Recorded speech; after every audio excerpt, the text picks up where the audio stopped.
Amigo, fala minha amiga, em especial a você, aluno do primeiro ano do ensino médio regular do estado de Minas Gerais. Eu, professor Matheus, professor de História, mais uma vez estou aqui com vocês, nessa nossa caminhada, meus sobreviventes do The Walking Dead da vida real. Estamos aí, galera, no volume 5, na terceira semana do volume 5, do Plano de Ensino Tutorado, popularmente conhecido por nós como PET, que foi disponibilizado por todos vocês pela Secretaria de Educação do Estado de Minas Gerais. Estamos vencendo semana após semana nesse momento tão complicado, mas juntos, como eu sempre digo, ficamos cada vez mais fortes. A temática da aula de hoje, galera, é o que a gente chama de o trabalho, a produção e o capital. Repare que a nossa aula hoje ela tem muito a ver com sociologia. Então a gente vai trabalhar um pouco com essa temática dentro de um texto, ver o que o PET nos pede. Só que antes disso, olha para cima aí. Tá vendo, né? Então, galera, eu, professor Matheus, faço parte do Projeto Escola Online. Para quem não conhece, vem comigo, galera. O Projeto Escola Online, onde você vai encontrar, além da História Online, várias outras disciplinas, tem como objetivo ofertar para vocês um ensino de qualidade. A gente tenta complementar, através de videoaulas, através de material, um ensino que você encontre conteúdo necessário para você poder desenvolver o seu ensino médio. E repara que a gente trabalha em várias redes sociais. Estamos trabalhando no Facebook, no Twitter. Para quem está nos acompanhando no Instagram, repara que agora o Instagram tem muita coisa bacana. Você tem quiz, dicas, o próprio calendário que vai colocar para vocês o horário e o dia que serão postadas as aulas do PET. E claro, aqui no YouTube. O YouTube é aquilo que realmente nos dá muita projeção e nos dá muita felicidade de saber que você está com a gente.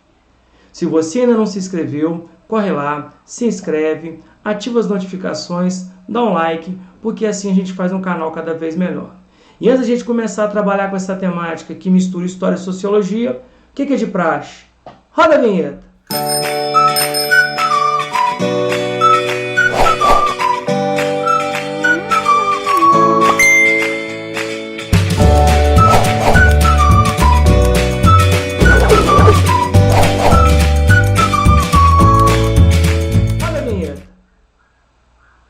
Bacana, né? Então agora a gente pode começar a trabalhar.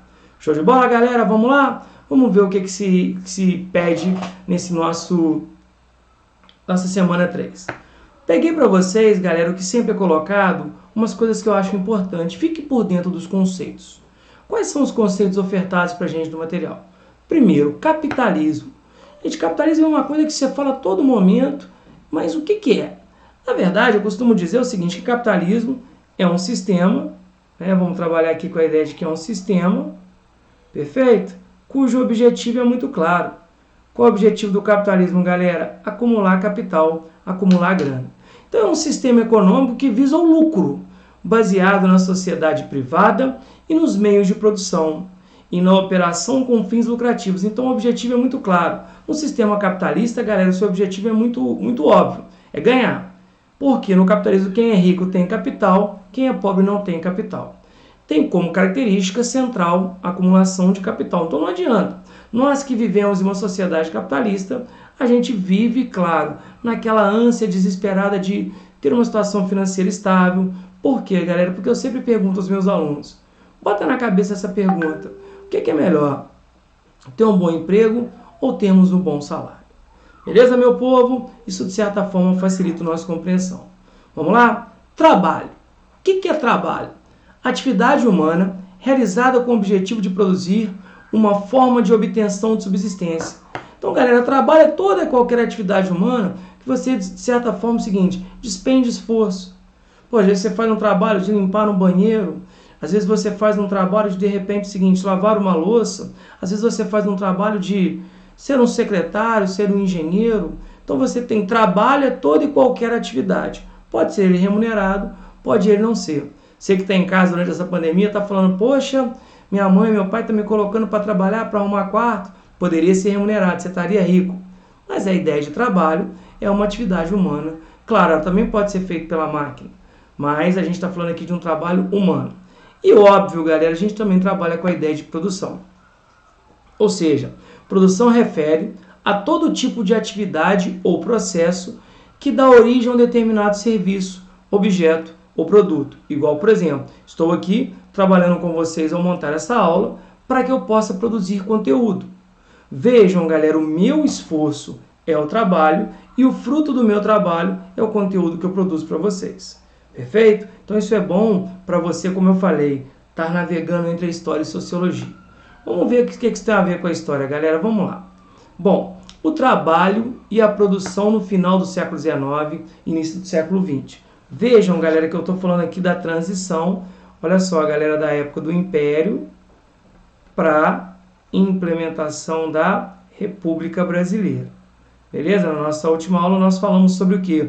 As revoltas da República, e agora a gente vai falar um pouquinho sobre o trabalho e a produção na sociedade brasileira entre o Império e a Primeira República, que a gente chamou de República Velha, foram responsáveis pela diversificação na sociedade e nos meios produtivos, como o crescimento industrial e urbano, e um aprofundamento das desigualdades sociais e do racismo. Então, olha, ele está deixando muito claro que o trabalho e a produção, fruto desse trabalho na sociedade brasileira, foram responsáveis por quê?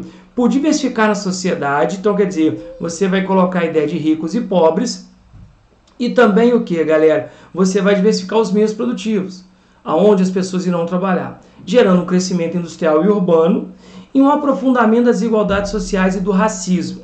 Lembrando que nessa época o Brasil ainda tem uma economia basicamente rural. O processo de crescimento e diversificação na economia e na sociedade inicia-se no Império, no século XIX, e se consolida no século XX. Então vejam, galera, até então o Brasil era uma economia agroexportadora e ele começa a diversificar sua produção. Os fazendeiros, os grandes cafeicultores, construíram casas nas cidades e abriram negócios, o que estimulou a industrialização, a urbanização e a modernização. Então vejam, a galera está saindo do campo, aqueles plantadores de café, os grandes cafeicultores, estão indo para a cidade, ocorrendo aqui um êxodo rural. Bom, ferrovias foram construídas no Brasil para o escoamento da produção agrícola, produtos como açúcar, algodão, borracha, cacau, fumo, couros e peles e principalmente o café. Lembra a nossa principal riqueza do Segundo Reinado e da República Velha. Estimularam nossa economia e garantiu acúmulo de capitais, devido em grande parte da exportação para a industrialização no século XX. Vejam, é justamente o dinheiro da agroexportação que a gente está falando aqui, que vai ser responsável por quê, galera? Por eu estar disponibilizando verba para investir na indústria brasileira. O café uniu o centro político e econômico do país e contribuiu para expandir a industrialização nacional e a urbanização. Lembrando, galera, que o café é uma riqueza do Sudeste. Então, quando a gente fala sobre a famosa política do café com leite, daquele revezamento entre Minas e São Paulo com o aval do Rio de Janeiro, é uma forma de que, por exemplo, eu entendo, galera, que o café ele tem esse papel. E repito, nessa época, a indústria brasileira depende diretamente do café. Show de bola? Então vamos dar sequência. A tarifa Alves Branco, já falamos sobre ela, lembra? Aquela de 1844, criado durante o Segundo Reinado, aumentou os impostos sobre os produtos industrializados. Qual que era a ideia? De você tributar produtos de fora para proteger o produto nacional. Por quê? Porque, na verdade, galera, perdão, o objetivo o que era? Era você criar condições para desenvolvermos a indústria brasileira e garantir uma maior arrecadação do governo. Então, a ideia é aumentar o investimento para o governo arrecadar mais, para que eu possa pegar esse dinheiro e investir numa diversificação econômica. A Lei Eusébio de Queiroz, muita gente também vai lembrar dela, 1850, proibiu a importação de escravos. O que é isso no português claro? A lei que proíbe o tráfico de escravos. E liberou o capital para ser aplicado na indústria, nas ferrovias, na navegação, nos transportes urbanos e estimulou o capital financeiro utilizado nos bancos. Lembra do Mauá? Então, o que eu estou fazendo? O governo está buscando fontes de geração de renda para investir na indústria. O Brasil passou por um processo de modernização. devido às condições internas favoráveis, pois o país tinha matéria-prima farta e mão de obra barata. E aí que está o problema. Por que eu tenho mão de obra barata? Devido ao alto índice de exclusão e desigualdade social. Porque no Brasil, pouca gente ganhava muito e a maioria ganhava quase nada. E o racismo, que também de certa forma é uma herança da escravidão, as condições de trabalho eram rebaixadas à subhumanidade. Porque lembra que nós falamos sobre o escravo, visto ele como propriedade? Então, quer dizer, é uma sociedade que se moderniza economicamente com muito atraso social, com muito preconceito, com racismo estrutural em nossa história.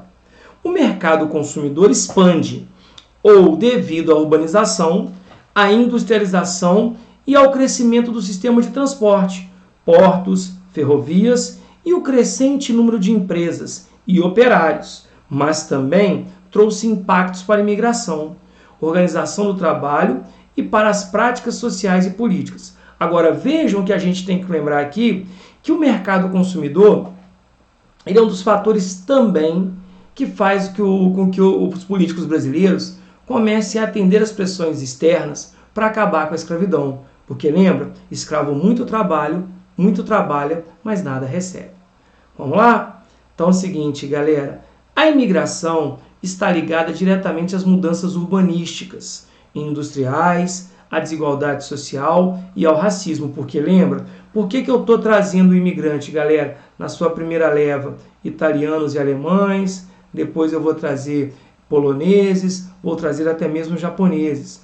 Então, eu estou substituindo os escravos pelos imigrantes. Então, esses imigrantes têm esse papel na mudança urbana, industrial e também contribui direto, galera, para a questão da desigualdade social e do racismo. Tipicamente brasileiro, por quê? Porque os imigrantes eram aceitos pelas autoridades brasileiras por serem brancos, católicos, falarem línguas latinas, além de acreditar em teorias racistas, como a miscigenação que eles viam como atraso e principalmente o embranquecimento, ou seja, o branqueamento da população. Então aquele discurso imbecil que já falamos começa a ganhar força no Brasil, que o negro ele representa o atraso e o branco o progresso. Para essas autoridades, essa era a condição do Brasil entrar no conjunto das nações civilizadas. Tá? Então aqui o texto deveria ter colocado umas aspasinhas para a gente poder entender. Nesse contexto, os trabalhadores, após a abolição, mantiveram-se em diversas atividades produtivas no campo e da cidade, mas a prioridade do trabalho era para o imigrante. Olha a covardia, eu trago o imigrante e eu dispenso o escravo, que para mim trabalhou 20 e 30 anos, sob a alegação de que o escravo não sabe fazer. E aí, galera, o que eu faço com esse escravizado? E aí você cria um problema, como eu falei, um problema estrutural. Vamos lá? Então, galera, vejam vocês. O Brasil, no quadro do capitalismo ocidental, então veja, o Brasil entrou nessa onda de acumular capital a qualquer custo, implementa, então o que acontece, galera? Nessa onda capitalista, o que a gente está implementando aqui? Uma dura realidade para a sociedade, sem direitos e sem acesso à educação. E limita o direito à sobrevivência dos libertos. Quem que eram libertos, galera? Os escravos, os escravizados que ganharam alforria, porque esses não eram aceitos. Então você liberta o escravizado, mas você não dá a ele o devido direito. Beleza? Nesse contexto, o racismo se consolida. Por quê? Porque não tem onde colocar o negro, o descendente de ex-escravizado, dentro do mercado. Porque o imigrante está ocupando a vaga dele. Ao mesmo tempo que a cafeicultura consolida uma sociedade desigual, configurada no Convênio de Taubaté. Não sei se vocês vão lembrar, em 1906, galera, eu tive uma reunião na cidade de Taubaté, claro, cidade paulista, onde estariam presentes governadores de Minas, Rio e São Paulo, para decidir o que fazer com o dinheiro público.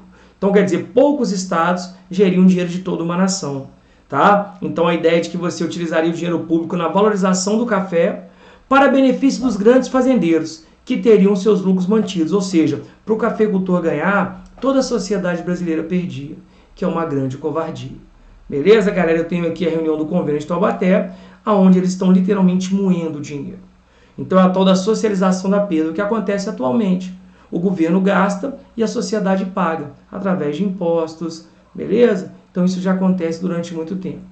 Show de bola, galera? Então, vamos lá. Responda de acordo com o texto.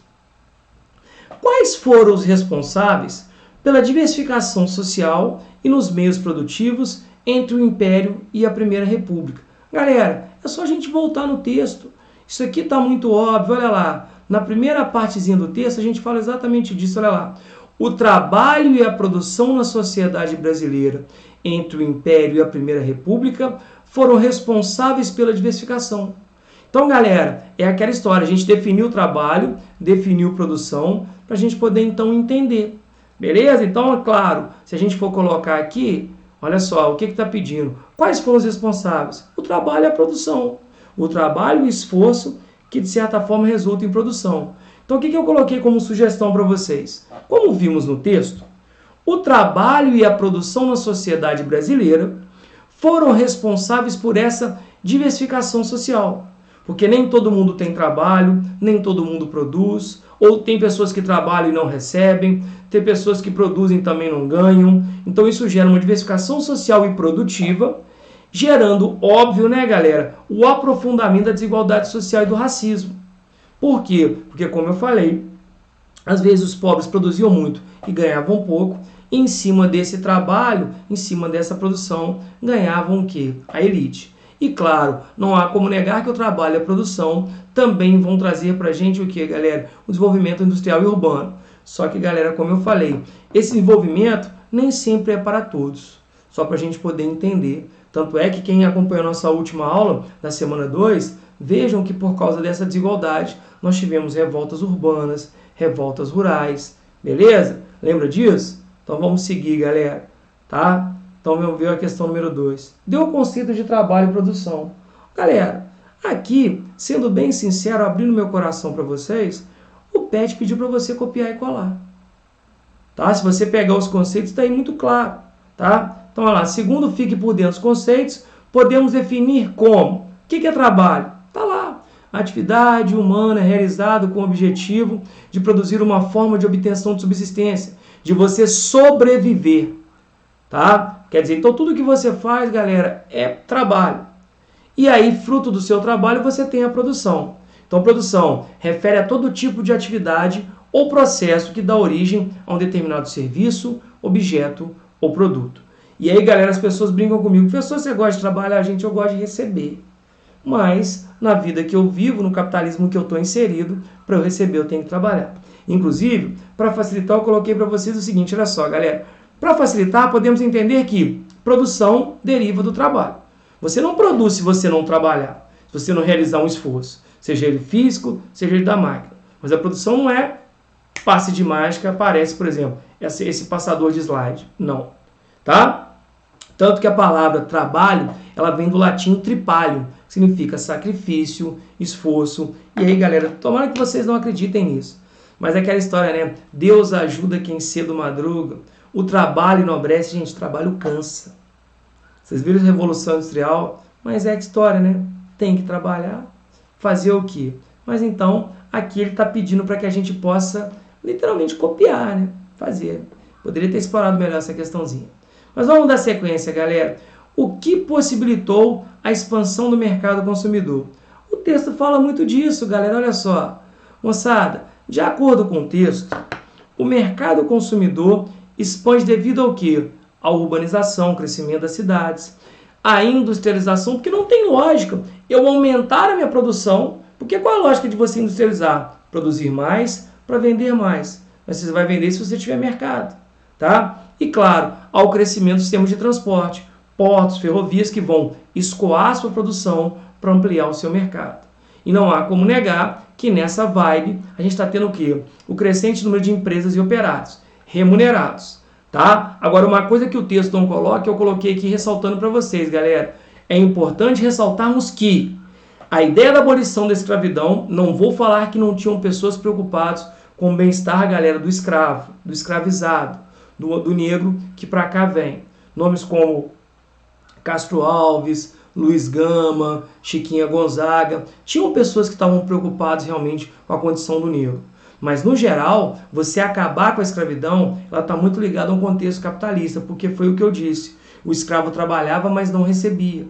Então, a ideia de você transformar, acabar com a escravidão e implementar o trabalho assalariado tem como objetivo você pagar o trabalhador para que ele possa comprar. Por que o desemprego é tão perigoso, galera? Ah, tudo bem, o desemprego gera o quê? Fome, violência, mas galera, para a economia, o desemprego ele é muito perigoso pela função da estagnação econômica.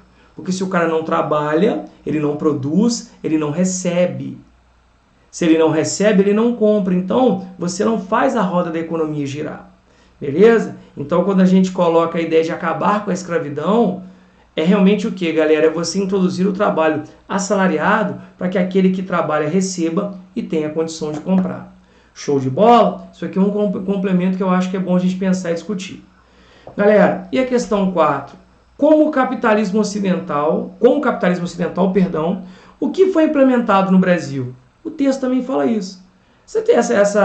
Essa semana 3, ela foi uma questão meramente interpretativa. Então, olha lá, galera. Como a gente viu na definição de conceitos, o que é o capitalismo? É um sistema que busca o lucro, o acúmulo de capital. Beleza? Então, assim no Brasil, tá? Galera, o capitalismo implementa uma dura realidade para a sociedade, sem direitos e sem acesso à educação, e limita o direito à sobrevivência dos libertos, pois esses não eram aceitos. Porque, galera, no capitalismo, você tem uma sociedade que gera o quê? Rico e pobre. Faço uma pergunta para você que está me assistindo.